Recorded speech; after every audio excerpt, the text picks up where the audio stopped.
वरुणेन्द्र रुद्रमरुतास्तन्वन्ते दिव्यस्तवै वेदै साङ्गै पदक्रमोपनिषद गायन्ति यं सामगाः ध्यान अवस्थितेन मानसा पश्यन्ति यं योगिनो यशान्तं नाविदुसुरासुरगणः देवाय तस्मै नमः देवाय तस्मै नमः।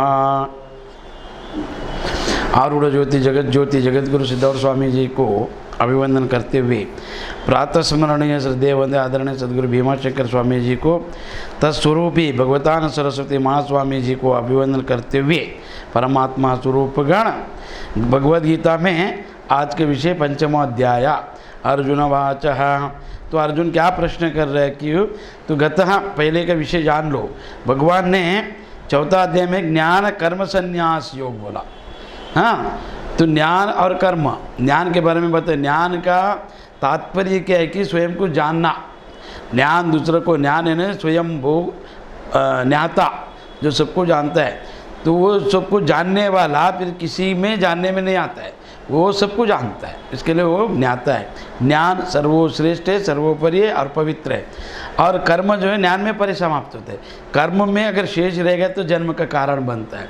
ज्ञान क्या करता है, सबको जला देता है। ज्ञानाग्नि सर्वकर्मेण भस्मसात् कुरुते अर्जुना। तो भगवान का कहना क्या है, गंगा से भी पवित्र बनाता है कौन? ज्ञान। पूर्ण प्रकाश जैसे पूरा शरीर को प्रकाशित करता है, ज्ञान ऐसा सबको प्रकाशित करता है, आत्मा को।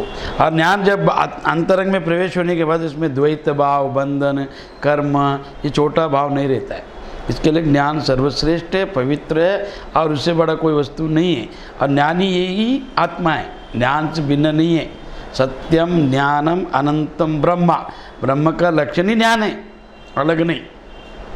ब्रह्म कोई व्यक्ति नहीं है, आत्मा चेतना है, वो सबको जानता है। इसके लिए उसका नाम सत्यम ज्ञानम। वो सत्य है, ज्ञान स्वरूप है और अनंत है, वो असीम है, वो सीमा में नहीं है। तो शरीर सीमा में, आपका प्रत्येक वस्तु आपने सीमा में किया है। वास्तव में आकाश असीम है। तीन वस्तु जो है जैसे पृथ्वी, जल और अग्नि का प्रतिरूप है सब जगत बना।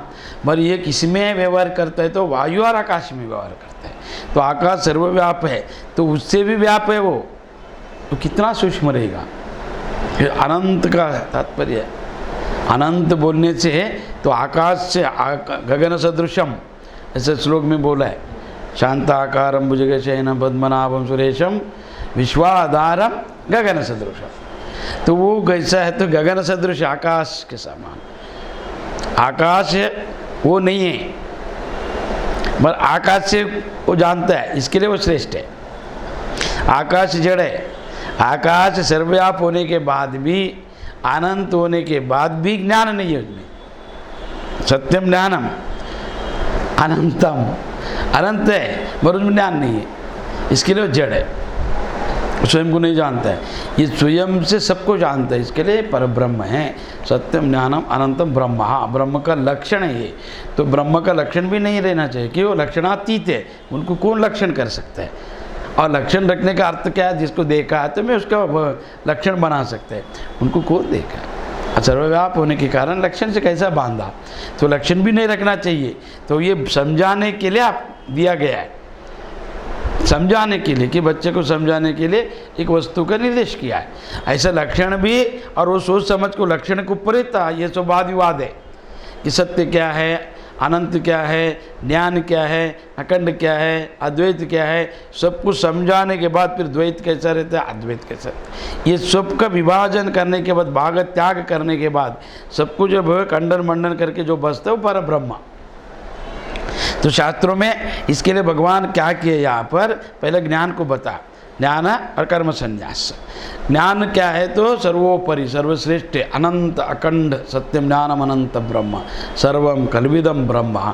सर्वम कल्विदम ब्रह्म जानने के लिए सत्य, अनंत और ज्ञान स्वरूप परमात्मा को जानना पड़े, वो सर्वव्याप है।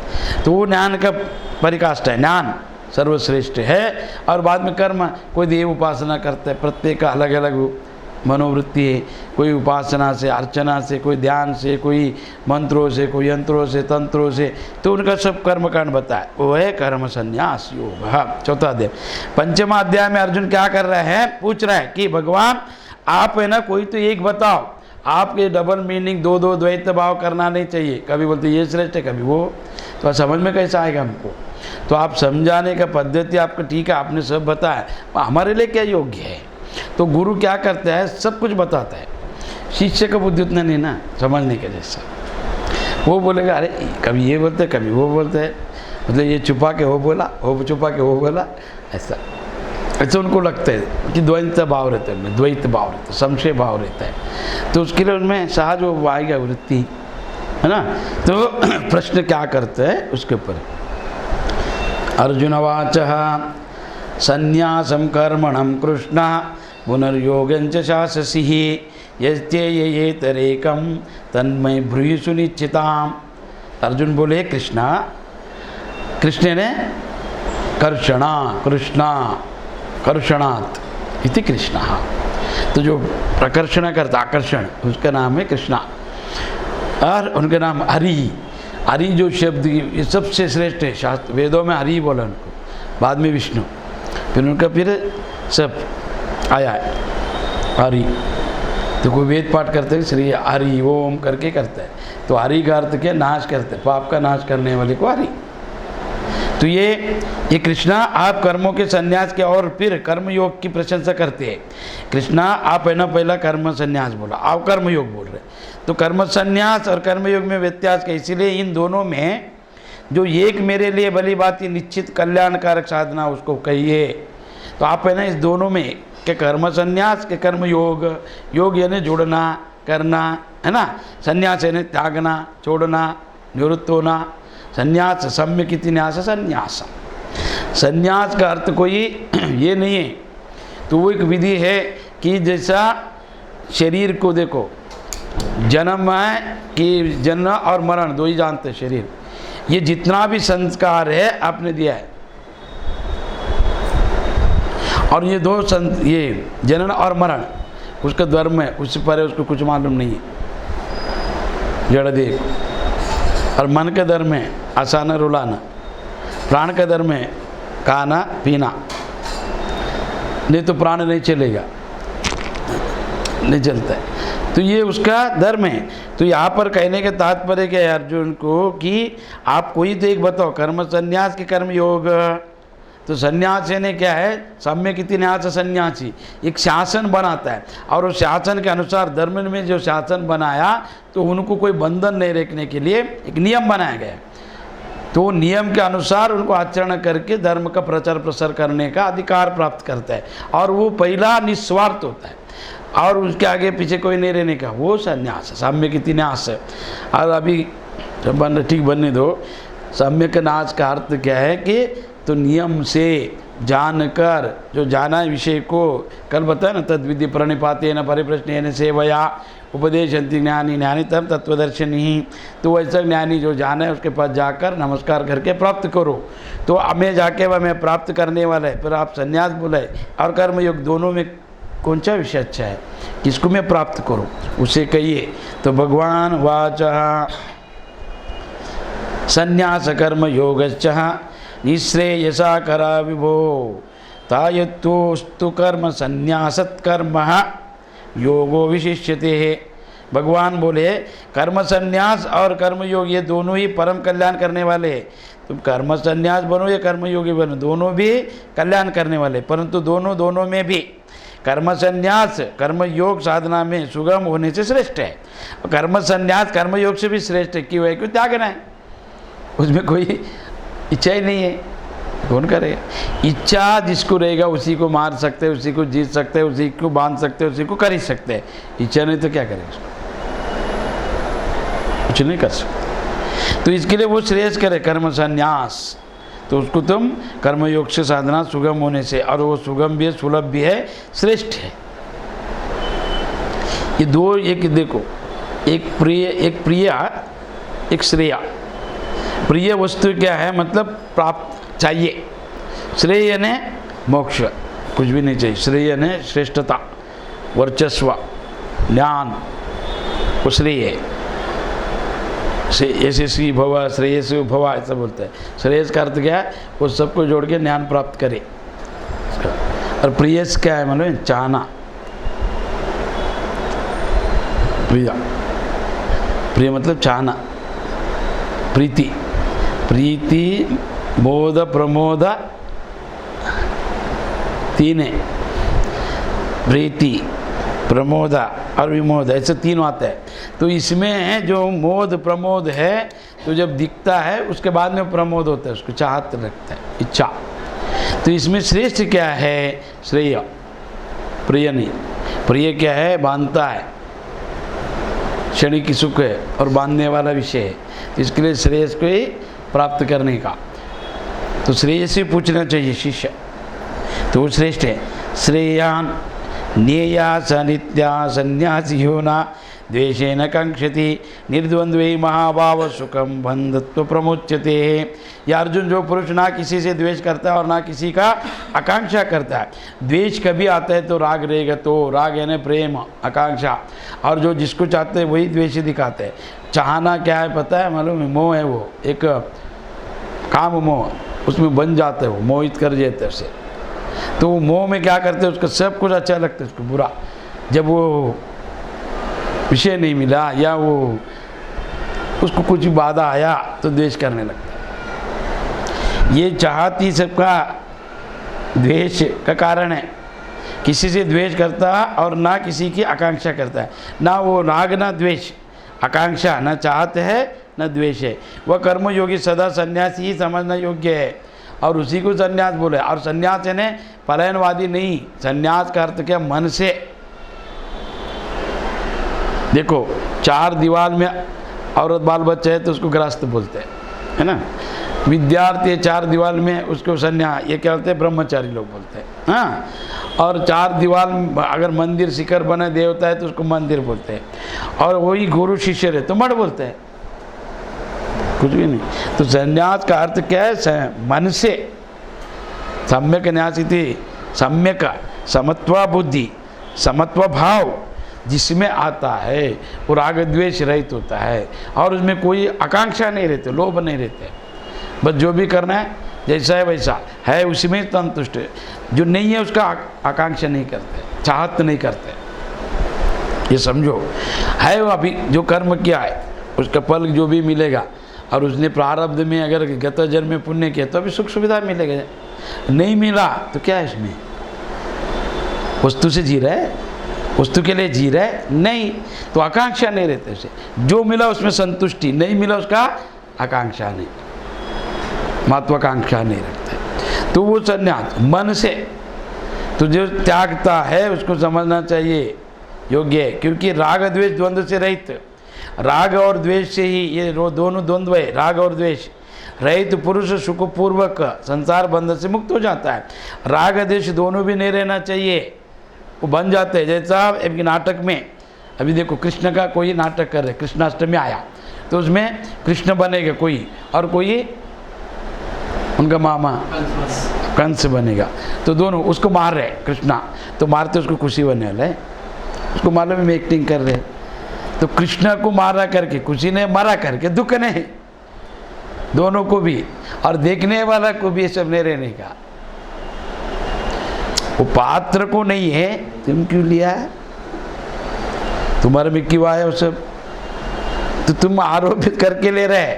संसार में दृष्टि, ये ज्ञानेंद्रिय कर्मेंद्रिय, ज्ञानेंद्रिया और मन बुद्धि को आज्ञा करके सब ले रहे हो, जमा कर रहे हो, कचरा आरोपित करके ले रहे, वास्तव में कुछ भी नहीं है। अब वो नाटक कर रहे, कृष्ण का पात्र निभा है, वो कृष्ण जैसे एक्टिंग करेगा तभी उसको कृष्ण मानेगा।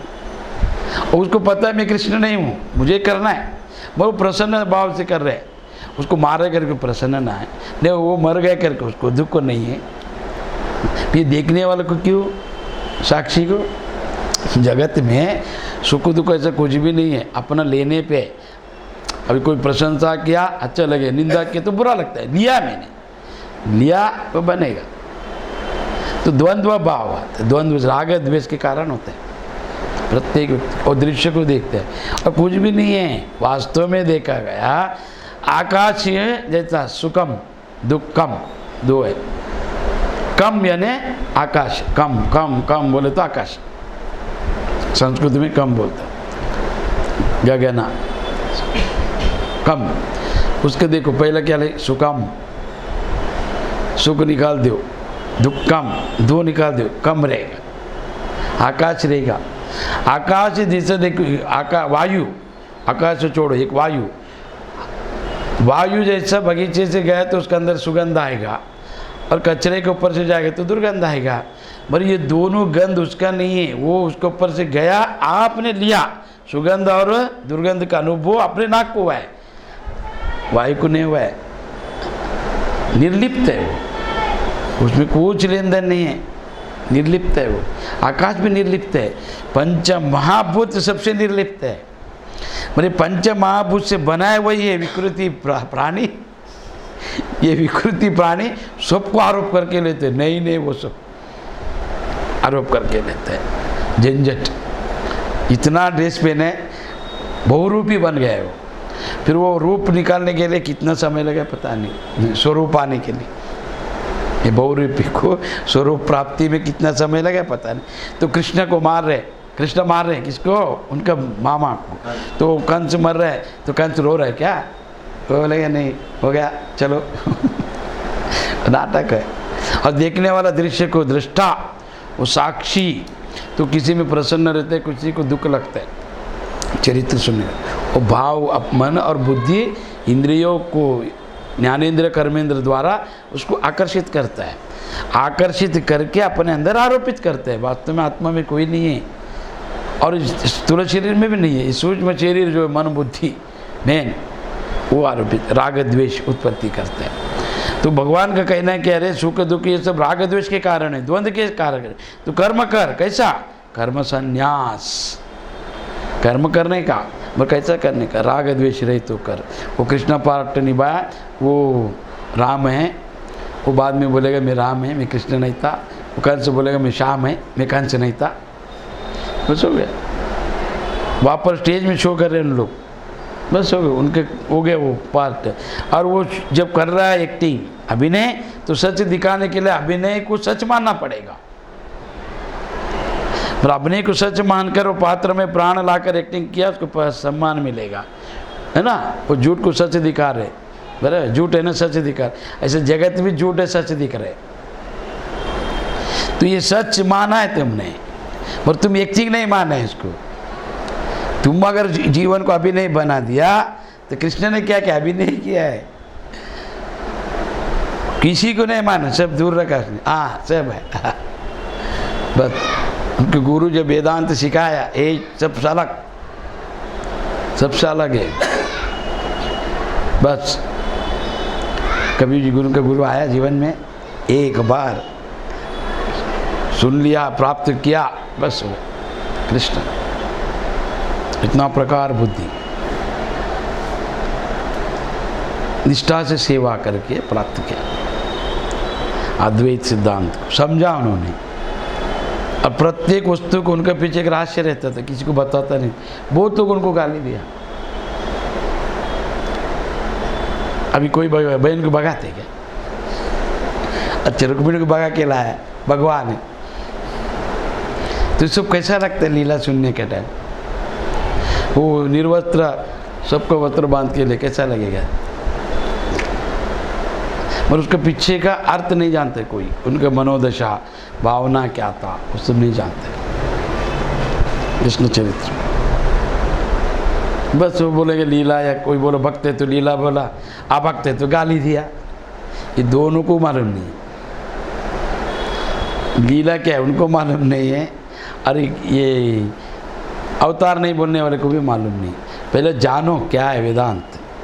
तो कर्म संन्यास उन्होंने जाना था, देखो राग द्वेष रहित होकर मुझे कर्म करना है, तो ही मैं सुखी हो जाएगा। वास्तव में क्या, संसार बंधन से मुक्त हो जाएगा वो। नहीं तो संसार बांधेगा एक चीज़ के लिए, एक एक चीज़ के लिए बांधेगा वो। और ये वैराग्य क्या है इनमें? इनका वैराग्य केवल कभी देखो, जब धन रहेगा तो ठीक है, उसके अंदर का उनका बस क्या है देने के लिए? न स्वयं का मन नहीं दे सकते, बुद्धि नहीं देख सकता। हमारा गुरुजी बोलते थे क्या देते रहे? तन मन धन। तो हंसता था हमारा गुरुजी, धन दिया है तो मेरे को, अच्छा मेरा है तो देख ठीक है, कल से आ जाए इधर काम कर, कोई आएगा नहीं। तन और मन में मेरे को रखा है, ऐसा बोल रहा था। कितना त्रिलोक का हो ध्यान कर रहे थे, तन मन और धन, लाओ इधर 1 लाख रुपये बताता, कोई नहीं देता। तो ये सब कुछ भी नहीं, तन मन धन तो जो प्राप्त करने के लिए सुख उनको प्राप्ति होता है, अन्यथा संदर्भ बंधन से मुक्त हो जाता है। संख्य योगो पृथक बलम प्रवदन्ति ना पंडितः एकम अवस्थितम सम्य गो गोविंदते फलम।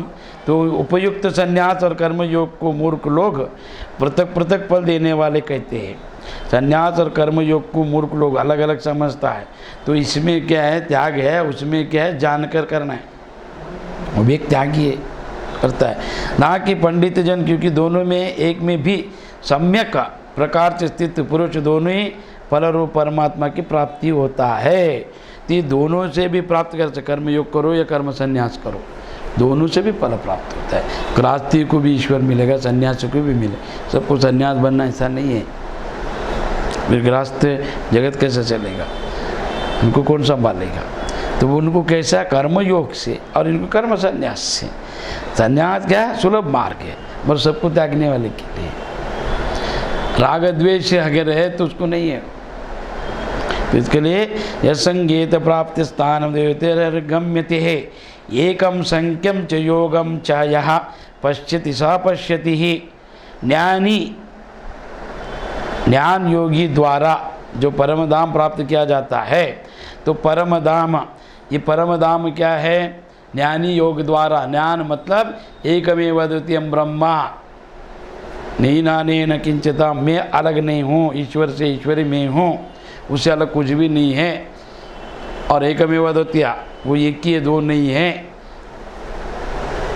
प्रज्ञावान ब्रह्म, ऐसा जो जानता है परम धाम, परम धाम, धाम यानी स्वयं का घर, स्वस्वरूप, स्वस्वरूप स्थिति, स्वरूपानुसंधान। शंकराचार्य उसको अलग अलग नाम दिया है, स्वरूपानुसंधान, स्वरूप में स्थिति, आत्मा परिचय, आत्मा ज्ञान, सब बोला, आत्मबोध ऐसा बोला। तो परम धाम, धाम यानी सो अपना, विष्णु धाम कौन सा, वैकुंठ, तो आपका धाम अपना स्वयं प्राप्त किया जाता है। कर्मयोगी द्वारा भी वही प्राप्त किया जाता है। इसीलिए जो ज्ञान पुरुष ज्ञान योग और कर्मयोग को फल रूप में एक देखता है, वही यथार्थ देखता है। तो ज्ञानी हो या कर्मयोगी हो, दोनों को मिलने वाला जो मोक्ष फल है वो एक ही है, उसमें तो भेद नहीं है, मार्ग में भेद रहेगा। अब एक पहाड़ चढ़ना है, तो पहाड़ चढ़ते वक्त कोई ना सीढ़ी से चढ़ेगा, कोई जटिल मार्ग से चढ़ेगा, मगर शिखर एक है पहुँचना, शिखर एक ही है ना। तो ऐसा ही कोई ज्ञान मार्ग से, कोई कर्म मार्ग से, वो दोनों पहुँचने दो। उनका जो मंजिल है परमधाम, स्वस्वरूप अनुसंधान, आत्मबोध, तो वो एक ही है। संन्यास्तु महाभावो दुःखमप योगतः योगयुक्तं मुनिर्ब्रह्म नाचरेणातिमधिगच्छति ही। परंतु ये अर्जुन, कर्मयोग के बिना संन्यास अर्थात मन, इंद्रिय और शरीर द्वारा होने वाले संपूर्ण कर्म में कर्तापन का त्याग प्राप्त होना कठिन है। तो कर्म संन्यास और कर्मयोग में क्या है, इतना ही फर्क है। क्या, एक शिष्य था राजा और एक गुरु था सन्यासी।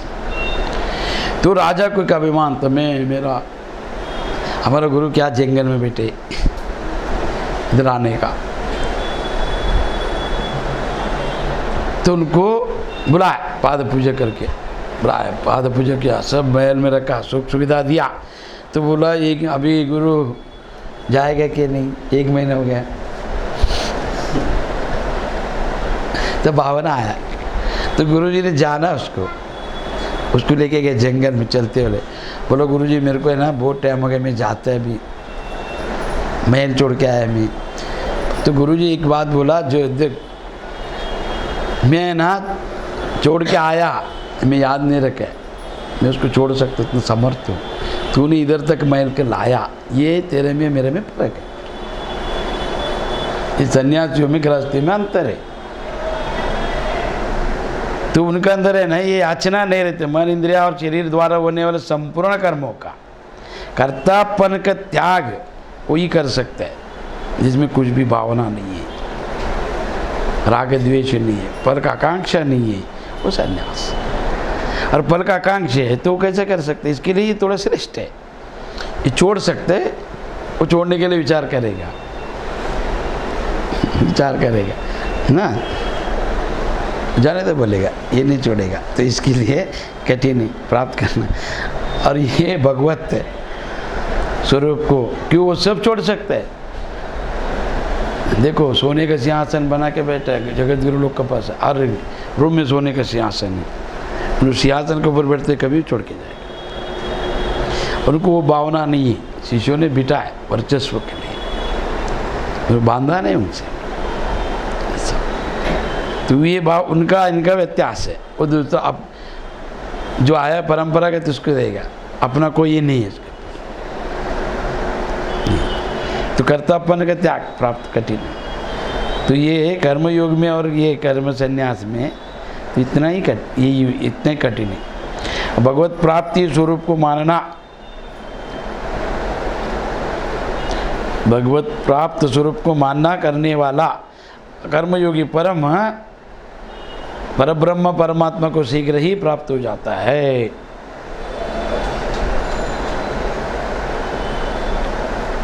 जो परमात्मा स्वरूप को मान लेता है, पहले जानना चाहिए फिर मानना चाहिए। नहीं तो आप सबका जानना अलग है आजकल, कोई हनुमान को मानते हैं, कोई राम है, कोई कृष्ण है, ये विविधता देवता, कोई कुलग देवता और सब। बस शास्त्र क्या कहता है? सब में एक तत्व है, एक ही परब्रह्म है। परमात्मा का अर्थ, और मैंने कृष्ण बता रहे परमात्मा परमात्मा, और मैं परमात्मा का आपको बताया क्या लक्षण है, क्या स्वरूप है। परमात्मा ने निर्गुण निराकार को परमात्मा बोला। ये ब्रह्मा विष्णु में सगुण है, उनका भी आयुष्य है, उनका भी कर्म है, उनका भी एक लोक है, उनका भी एक काम है तुम्हारा जैसा। बस वो करोड़ों साल जीता है, मनुष्य 100 साल जीता है, पर उनको भी मरना है, वो भी उपाधि है। जिसको उपाधि है तो उनको सुख दुख है, याद रखो। वो ब्रह्मा रहने दो, कोई चंद्र रहने दो, इंद्र रहने दो, उपाधि है गया। उपाधि जिसको है, और पहला उपाधि है वो ब्रह्मा, उपाधि पहला जन्म है, तो पहला उपाधि है। और कितना साल से जी गया, और क्या है जी की सुख दुख की। तो इसके लिए भगवत स्वरूप को मानना, मनन करने वाला कर्मयोगी तो भगवत स्वरूप को जो मनन करता है, जानकर मानता है, वो टिकता है। केवल जाना है, वो केवल माने, जाना नहीं है स्वरूप क्या है। बस परंपरागत आया रीति रिवाज को सुनकर कितना लोग भ्रष्ट है। वो ना हिंदुत्व में हिंदू लोग क्या जानते हैं, इन लोग को आंग में आने वाले के पास जाके पैर पड़ते हैं। एक झूठ एक सच होते, तंत्र मंत्र भूत प्रेत विद्या। कौन से घर में भगवत गीता है? कौन हर एक जन जाके मंदिर में ध्यान किया है? किसी को पता नहीं। ये लोग को, उनको केवल धन सुख सुविधा और आरोग्य ऐश्वर्य चाहिए, भगवान से गुरु से, उससे ज़्यादा नहीं। दिया ठीक, नहीं दिया तो दूसरा भगवान। गणपति दिया ठीक है, नहीं फिर शिव को पकड़ो, शिव से फिर देवी पकड़ो, ऐसा बदलते जाता है। उनको वेदांत कैसे समझ में आएगा? ये वेदांत ब्रह्म विद्या है, ब्रह्मा को ही समझ में आया नहीं तो मनुष्य को कैसा आएगा? तो ब्रह्मा समझा नहीं, इसके लिए गुरु किया। तो ब्रह्मा को भी समझ में नहीं आया वो विद्या, मनुष्य कैसे जानेगा?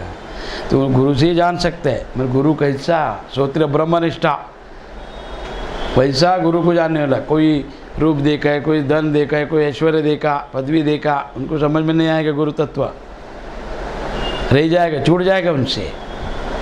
ब्रह्मा कुछ नहीं प्राप्त होगा। तो इसके लिए वैसा मनन करने वाला कर्मयोगी परब्रह्म परमात्मा को शीघ्र प्राप्त हो जाता है। तो वैसा मनन करो तो शीघ्र प्राप्त होगा। योग युक्त विशुद्धात्मा विजितात्मा जितेन्द्रिया सर्वभूतात्म भूतात्मा सर्वभूते न लिप्यते ना लिप्यते। तो यहाँ पर क्या बोले? कुर्वान नापि ना लिप्यते।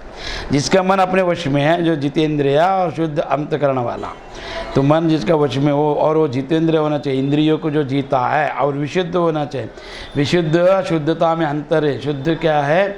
जल में अगर कोई वस्तु डालो तो प्रवाहित होके जाएगा, मगर विशुद्धता क्या है, जल में पूर्ण रूप से तल में क्या दिखाई देने का, पारदर्शिता, उसको विशुद्ध बोलते हैं। तो विशुद्ध अंतकरण वाला, उतना पारदर्शिता होना चाहिए, मैं उसके अंदर क्या छुपा है दिखना चाहिए, उसको विशुद्ध अंतकरण वाला। और संपूर्ण प्राणियों को आत्मरूप परमात्मा ही जिसका आत्मा है, और संपूर्ण प्राणियों को आत्मस्वरूप जानना चाहिए, तो अलग अलग जाना है, प्रत्येक अलग अलग, इसके लिए भाई अलग, बहन अलग, पत्नी अलग, पुत्र अलग, एक आत्मा जाना है। परिवार में भिन्नता है, समाज में भिन्नता है, देश में भिन्नता है, जगत में भिन्नता है, और परमात्मा को कैसे जाने? उसके लिए यहाँ पर बोला विशुद्ध अंतकरण वाला, उसको पारदर्शिता रहना चाहिए। पहला आत्मा और परमात्मा का स्वरूप क्या जानना चाहिए तत्व से, फिर उसको परमात्मा प्राप्त होएगा। इसके लिए शक्ति शिव को नहीं मिलने देते, शिव निर्गुण निराकार है, शक्ति उसका अर्धांगिनी। उन्होंने बोला ये सब को तो अपना समझा है शिव, तो बोला है कुछ मालूम नहीं तुझ भाई, मैं सबको दिखाएगा तो माया को प्रयोग करके तिरोधान करते, शक्ति तिरोधान करके किसको मोहित कर देते सबको, कोई पदवी में, प्रतिष्ठा में, काम में, फिर वो भ्रष्ट हो जाते, तभी शिव को बोलते देखो इसको मोक्ष देगा तू, नहीं देने का। इसके लिए गुरु लोग भी शक्ति उपासना चालू किए, हमारा बीच में मत आओ। शिव निर्गुण निराकार है, शक्ति चलन है, प्राण है, आत्मस्वरूप परमात्मा जिसका आत्मा है। सब प्राणियों में आत्मा को देखने का, आत्मा दिखता है बोलना चलना कि आत्मा ही है, उसको क्या देखेगा, वही देख रहा है, उससे ही देख रहा है, उससे सुन रहे, फिर उससे कैसा अलग देखेगा? उससे अगर देखने की इच्छा करना है गलत है। आत्मा परमात्मा एक है, फिर परमात्मा कौन है? दूसरा देखने वाला, और उसको कोई देखा तो दो बन जाएगा ना, फिर आत्मा कैसे रहेगा? राम कृष्ण को दिख सकते, कृष्ण राम को दिख सकते, वो व्यक्तिगत है, वो स्वरूप है, वो अलग अलग है, अवतार है, वो प्रसन्न कर सकता, देख सकता है, परमात्मा को नहीं। परमात्मा दिख गया तो मर गया, दूसरा कौन है उसको देखने वाला? वो एक ही सबको देखता है ना, तो दूसरा कौन उसको दिखाई देगा? अगर देखा ऐसा बोला तो द्वैत हो जाएगा, फिर उनका वचन झूठा हो जाएगा। इसके लिए परमात्मा कभी नहीं बोलते, निशब्द है परमात्मा, आत्मा के रूप में बोलता है कि जो भी आगे इसके ऊपर आएगा। तो परमात्मा अपने ऊपर नहीं लेते, पर आत्मा रूप परमात्मा ही जिसका आत्मा है, ऐसा कर्म योगी कर्म करता हुआ भी लिप्त नहीं होता, फिर वो कर्म से बांधता नहीं, लिप्त नहीं होता है। तो उसके लिए पहला विशुद्ध अंतर करना चाहिए, राग द्वेष नहीं रहना चाहिए, है ना। तो वो सब जिसको है उसको ये ज्ञान प्राप्त होता है। आज इतना ही। जय जय गुरु मंगलम पार्वती पतीश्वर।